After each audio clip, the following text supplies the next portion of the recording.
E aí, pessoal, tudo certo? Bem-vindos à nossa aula sobre sistema nervoso. Vamos lá. Pessoal, primeiro bora dar uma olhada na função do sistema nervoso. Vê, a principal função dele é a integração. Ele vai integrar as células do sistema entre si. Por exemplo, o coração ele precisa saber a frequência com a qual ele deve bater, né? E aí quem faz o sistema nervoso. Se você encostar numa coisa quente, quem vai tirar a sua mão, sabe? Então ele vai integrar aí, por exemplo, os músculos aos ossos para conseguir fazer isso, entende? E a ponte é quem vai ligar nós ao ambiente externo. Aí sim é onde cabe aí ao calor, né? Você coloca o calor, você toca a mão em algo quente, por exemplo, e você automaticamente tira a mão. Então assim, quem faz isso é o sistema nervoso, sabe? Todo esse contato do sistema nervoso com o ambiente do corpo com o ambiente externo e das células entre si, quem vai fazer isso é o sistema nervoso, tá? Só para destacar aqui embaixo. Além disso, o sistema nervoso é dividido em dois. O SNC, Sistema Nervoso Central, e o SNP, Sistema Nervoso Periférico. O SNC, ele é subdividido também em encéfalo, lembrando que encéfalo é diferente de cérebro, tá? É diferente de cérebro. O cérebro é uma parte do encéfalo. A gente vai ver já já. Encéfalo e a medula espinhal, ou espinal, tanto faz, tá? Medula espinal, tá? O sistema nervoso periférico, ele tem algumas partes, várias porçõezinhas, tá? Então vai ter os gânglios nervosos e os nervos, tá? Lembrando aí que os nervos são diferentes de neurônios, tá? Falando de neurônios, vamos ver agora o que eles são. Os neurônios, eles são a principal célula do SNC, do SN, perdão. Esses neurônios, eles são a principal célula porque é neles que vai começar e, no caso, o impulso elétrico, e esse impulso ele vai ser transportado também pelos neurônios, tá? Essas células, são divididas em algumas partes. Tem o dendrito, que é o começo de tudo, é onde o impulso nervoso vai obrigatoriamente começar. O corpo celular, o meio, digamos assim, do neurônio, a parte mais importante do neurônio, né? Que é o corpo celular. E do corpo celular sai o axônio, que é o restinho do processo, né? O axônio, geralmente, ele é revestido por uma chamada bainha de mielina. É uma coberturazinha aí de lipídios que geralmente protege, isola o axônio aí para facilitar a passagem do impulso elétrico, tá? Aí vê, esses neurônios, eles têm alguns tipos, existem tipos desses neurônios, tá? O primeiro deles é o neurônio motor, né, que é ele que vai levar o impulso elétrico do SNC, agora sim, do sistema nervoso central, para o resto do corpo, tá? Aí eles vão levar a resposta, né? Resposta. Ele vai efetivamente fazer com que a sua mão saia, por exemplo, do ambiente quente, por exemplo. Vai fazer com que você reaja a alguma coisa, enfim. Eita, tá até em inglês aqui, tá vendo? Sensitive, tá vendo? Ah, como eu sou chique. É, neurônios sensitivos, tá? Um O, que isso aqui é um O, tá? Mas enfim, ignorem. Neurônios sensitivos, eles vão sentir, né? Eles vão receber a mensagem, tá? Ele recebe a mensagem, tá? E o associativo é aquele que vai fazer a ponte entre um e outro. O sistema nervoso, os neurônios sensitivos, eles levam a mensagem até o SNC, passa pelo neurônio associativo e volta pelo neurônio motor, tá? Deu pra entender? É isso. Ainda falando sobre eles, envolve eles esse conceito de substância branca e cinzenta. Já deve ter ouvido falar, principalmente em pessoas mais velhas assim, falando sobre massa cinzenta, né, dentro do cérebro e tal. Essa massa cinzenta, na verdade, é a substância cinzenta, que ela é composta por corpos celulares. Dá pra ver mais ou menos aqui como é que funciona. Aqui são corpos celulares diferentes que compõem a substância cinzenta, tá? Aqui tem um neurônio, aqui tem outro, vai ter vários aqui. E a junção de todos esses corpos celulares vai juntar a substância cinzenta.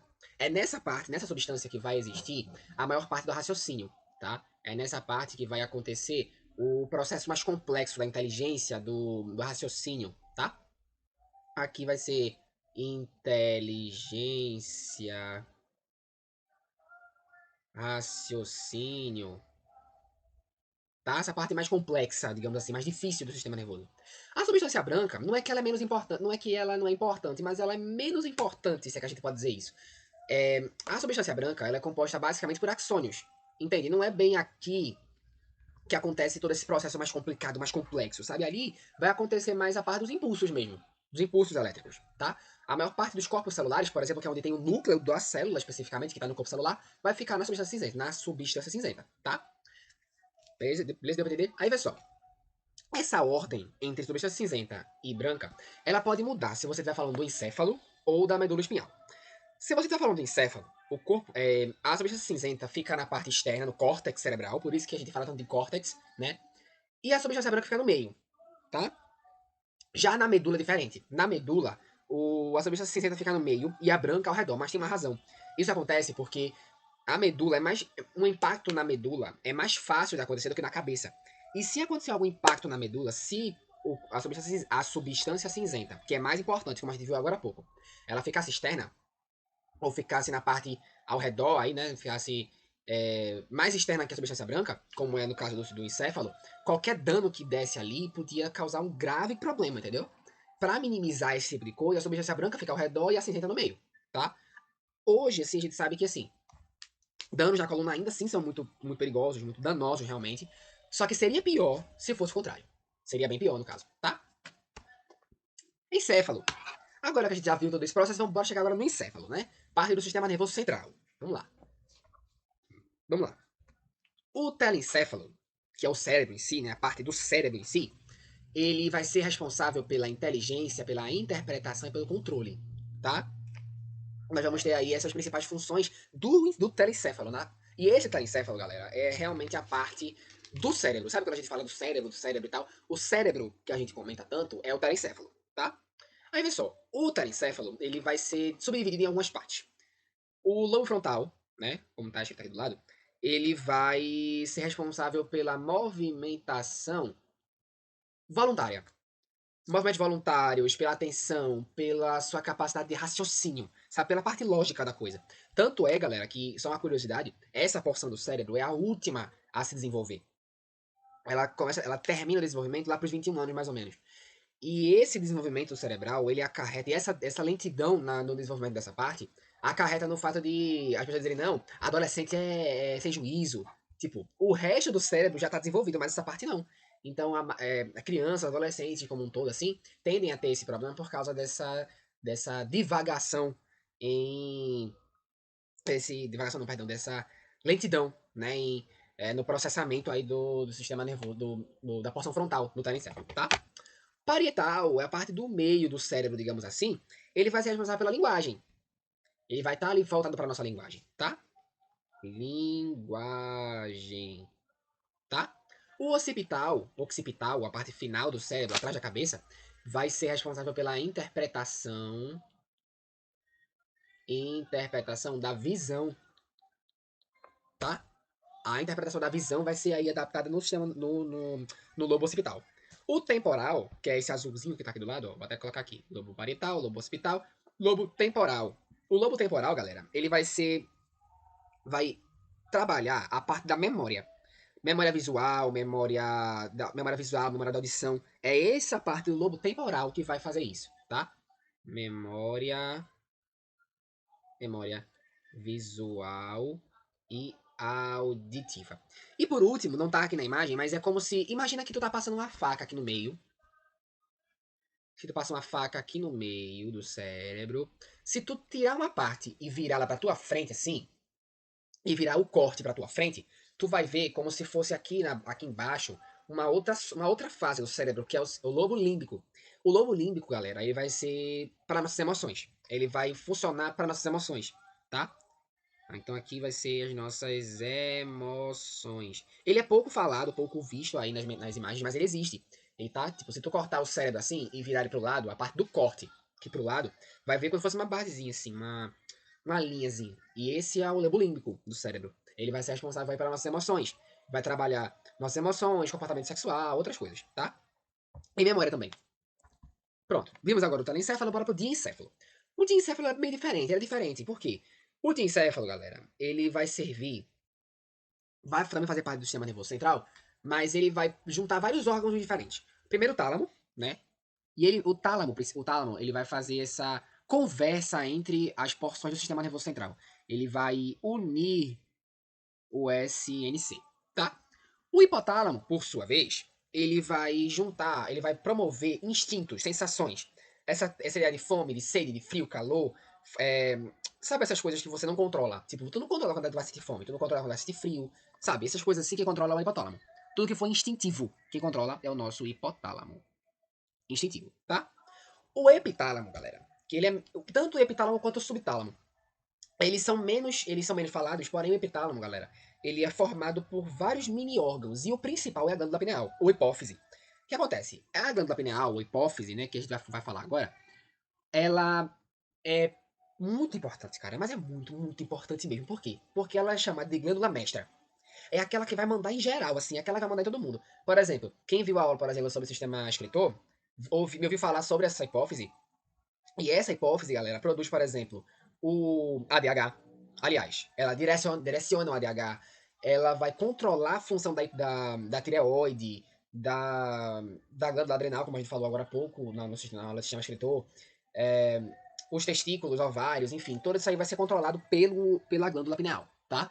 Vai ser a glândula mestra, lembrem-se disso, pelo amor de Deus. Glândula mestra, tá? Opa, calma, isso aqui é muito spoiler ainda. O subtálamo ele vai unir todo mundo. Ele vai juntar tudo, sabe? Ele vai unir aí a galera toda. Entendeu? Pronto. Cerebelo. Olha como ele é bonitinho. Ele fica aqui atrás, ó. Fica aqui atrás do cérebro, todo bonitinho ele. Ele é chamado de pequeno cérebro. Ele é. O nome dele surgiu desse conceito de pequeno cérebro, tá? E ele será responsável pela sensação de equilíbrio, tá? Pelo seu equilíbrio do seu corpo, tá? E sensação de equilíbrio. Aqui, ó. Pronto. Depois dele, galera, a gente tem o tronco encefálico, que ele é mais curtinho realmente, tá? Essa parte aqui agora, opa, é mais curtinha. Tronco encefálico, ele vai ser subdividido em mesencéfalo, em ponte e bulbo raquidiano. O mesencéfalo, galera, ele vai ser responsável pela movimentação do olho, movimentação ocular, do pescoço e da cabeça, tá? Isso aí vai ser a movimentação, vou colocar do pescoço para cima. Movimentação do pescoço,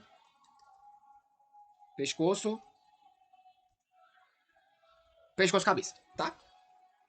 A ponte, galera, ela vai juntar as partes do encéfalo, tá? Vai unir todo mundo, manter todo mundo junto ali, todo mundo pertinho, tá? Aí a ponte, ela vai fazer essa interseção, aliás. Vai, sabe, vai ser uma secretária, sabe? Vai, ó, tu comunica o setor tal, comunica, entendeu? Vai fazer a comunicação entre as partes do SLC. Também. Comunicação SNC, tá? Já o bulbo raquidiano, ele vai ter outra função. O bulbo raquidiano, ele vai controlar as suas... Oh, de novo, vai controlar as funções involuntárias. O que for involuntário. Lembrando que involuntário é diferente de instintivo, tá?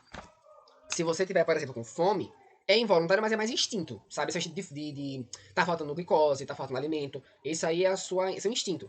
Mas por ato involuntário, eu quero dizer reflexos. Tipo, se tu bater o martelo numa região específica perto da patela, vai ocasionar um chamado reflexo patelar. Que aí você levanta a perna. Se você estiver pegando alguma coisa quente, por exemplo, o bulbo, ele vai. O bulbo não, perdão. Ele vai. No caso não é o bulbo, mas. Só pra você ter uma noção. São órgãos como o bulbo que vão fazer aí essa soltura, né? Esses reflexos involuntários, tá? Pensamentos vitais, tá? Principalmente aquilo que for vital, tipo frequência cardíaca. Essa parte é realmente ele. Essa parte vai fazer a frequência cardíaca, a intensidade da respiração, entendeu? Pronto. A parte do calor vai ser mais agora pra medula espinhal, que já veio daqui a pouquinho. Só que só pra você ter uma noção do que é algo realmente involuntário, vital, sabe? O que é involuntário não necessariamente é instintivo, tá? Lembra disso. Essa parte aqui a gente não precisa decorar não, mas só pra você ter uma noção, esses aqui são os pares de nervos cranianos. Cada um desses aí vai ter uma função específica, tá? Só pra ter uma noção aí. A gente não tem muito que estudar isso agora, sabe? Só que vai fazer medicina realmente. Mas fora isso aí, galera, isso aí são os pares de nervos, cada um vai ter a sua função específica, cada um vai aí auxiliar no coordenamento de determinada parte do corpo, tá? A medula espinal, pra gente terminar, ela vai ser responsável por transmitir os impulsos de cima do córtex, né, da torre de comando, digamos assim, pro resto do corpo. Ela vai transmitir esses impulsos, tá? Vai fazer a transmissão aí pro resto do corpo, tá? Vai ser responsável também pela autopreservação. Nesse caso aí, sim, vai caber a parte do calor. Na parte que você pega uma coisa quente, aí você solta, isso aí é autopreservação, tá? E nela também vai ter aí os chamados nervos raquidianos. Nervos raquidianos aí que são paralelos aos nervos cranianos, só que na medula. Cada um aí vai ter sua função específica, vai coordenar uma parte específica do corpo, tá? E essa medula espinhal, ela tem algumas partes. Ela é subdividida em algumas camadas. Se tu pegar um pedaço dela assim, tu vai ver que ela é subdividida em algumas camadas. A primeira delas é a pia mater. A primeira delas, a mais interna no caso, é a pia mater. Opa, pia mater. Depois dela, tem aracnoide. Aqui, ó. Aracnoide.